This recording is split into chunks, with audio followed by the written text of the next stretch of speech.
سر سب سے پہلے تو ہم اپنے خدا کا شکر ادا کرتے ہیں، اس کے بعد اس کی مخلوق، میری مراد اس کی عوام کا، کہ جموں کشمیر جوائنٹ عوامی ایکشن کمیٹی کے پاس ایک مینڈیٹ ہے عوام کا اور اپنے اوورسیز بھائیوں کا، کیونکہ دونوں طرف سے ہمیں سپورٹ ملی، بیرون ملک اندرون ملک، اور اس سپورٹ کو ہم نے پراپر استعمال کیا. اور میں نے ہمیشہ انہیں یہ بات کہی کہ آپ عوام کو انڈر ایسٹیمیٹ کر رہے ہو، لیکن میری بات سمجھ نہیں لگی. اور جب عوام نکلی تو ان کو احساس ہو گیا کہ واقعی ہم سے غلطی ہو گئی ہے، تو پھر فوری طور پہ وہ کالا قانون جو اسی آئین کے تحت، جس آئین کے تحت لگایا جاتا ہے، لایا جاتا ہے، اسی آرڈیننس کے تحت واپس ہو سکتا تھا وہ آرڈیننس اس قانون کے تحت، لیکن انہوں نے ہماری بات نہیں سنی.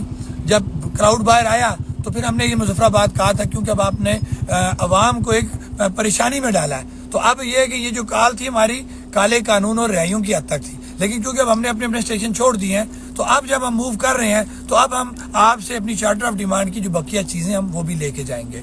تو الحمدللہ پھر ہم بیٹھے، مذاکرات ہوئے رات کو ہمارے، اور ہم نے جہاں پہ اس آرڈیننس کو ریٹرن کروایا، اسیران کو بھی ساتھ رہا کروا لیا، اور اس کے ساتھ ساتھ جو ہماری چارٹر آف ڈیمانڈ کی باقی چیزیں تھیں، میری مراد کہ وہ جو 4 بچے جو شدید زخمی تھے جن کو گولیاں لگی تھیں، ان کے لیے فی کا 10 لاکھ روپے کا اعلان ہوا.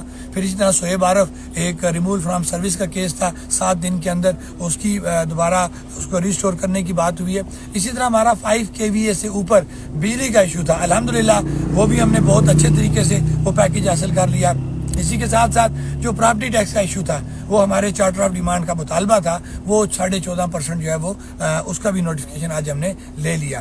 اسی طرح جو ساتھ ہمارے آٹے کی ایلوکیشن کا مسئلہ تھا، وہ نوٹیفیکیشن جاری ہوا کہ آٹے کی ایلوکیشن آبادی کے تناسب سے پوری کی جائے گی. ایک بڑا سر ایک جسچر ہوا یہاں پہ، کتنی بڑی تعداد میں لوگ، بلا مبالغہ لاکھوں لوگ نکلے. مجھے یہ بتائیے کہ ایک بالکل ایک گملہ نہیں ٹوٹا، ایک شیشہ نہیں ٹوٹا، کیا کیا آپ نے؟ سر پھر میں اپنے رب کا شکر ادا کروں گا کہ رب نے لوگوں کے دلوں میں، ذہنوں میں اس جموں کشمیر جوائنٹ عوامی ایکشن کمیٹی کا اعتماد ڈال دیا. اب وہ اعتماد اتنا ہمیں مل گیا عوام کی طرف سے کہ ہم جو کال ان کو دیتے تھے، جو آرڈرز کرتے تھے، وہ اس کو اوبے کرتے تھے. اسی وجہ سے ہم نے ہمیشہ یہ ایک دعویٰ کیا کہ عوام کو ہم شعور دے چکے ہیں، جموں کشمیر جوائنٹ عوامی ایکشن کمیٹی کامیاب ہو چکی ہے، کیونکہ عوام باشعور ہو گیا ہے. جب عوام باشعور ہو جائے نا سر، پھر اس کو کوئی بھی جو ہے نا وہ زیر نہیں. شوکت نواز میر صاحب یہ فرمائیں کہ ایک سوشل میڈیا پہ ایک تاثر دینے کی کوشش کی جا رہی ہے اور انڈین میڈیا زیادہ پروپیگیٹ کر رہے ہیں اس کو کہ خدا نہ خواستہ یہ مملکت پاکستان کے خلاف یہ مظاہرہ تھا، افواج پاکستان کے خلاف تھا، کہیں بعض اوقات پرانی فیک ویڈیوز بھی چلائی جا رہی ہیں، پاکستانی جھنڈے کے حوالے سے کچھ نعرے بازی کا بھی تذکرہ ہے. ذرا یہ جو اطلاعات ہیں اور یہ جو چیزیں سوشل میڈیا پہ چل رہی ہیں، اس حوالے سے عوامی ایکشن کمیٹی کا موقف بیان کیجیے. سر وہ بات میں ہو سکتا ہے محاورہ میں اگر غلط بولا تو ٹھیک کر دیں گے، بیگانی اپنا پرائی شادی، یہ کیا پرائی شادی میں عبداللہ دیوانہ. انڈیا کا تو یہ حال ہے کہ وہ ہمیشہ اسی طرح کی باتیں کرتا ہے. میں نے ہمیشہ یہ کہا ہے، میرے بیانات موجود ہیں کہ ہماری ریاست ہے، ہماری شناخت ہے، چاہے جیسی اسمبلی ہے، لولی لنگڑی ہے، بری ہے، جیسی وہ ہماری اسمبلی ہے. ہمیں اپنی ان اسمبلی پہ فخر ہے کہ یہ ریاستی اسمبلی ہے. تو کسی اور ملک کو ہمارے معاملات میں مداخلہ کرنے کی نہ تو اجازت ہے، نہ ہی اس کو ضرورت ہے. تو وہ اپنے کام سے کام رکھے، اس کو ہمارے ملک میں مداخلت کرنے کی ضرورت نہیں ہے. ہم اپنا ملک بہتر چلا رہے ہیں اور انشاءاللہ اس سے بھی بہتر. اب کیا لائے عمل ہے سر آپ کا؟ آپ کدھر جائیں گے آپ؟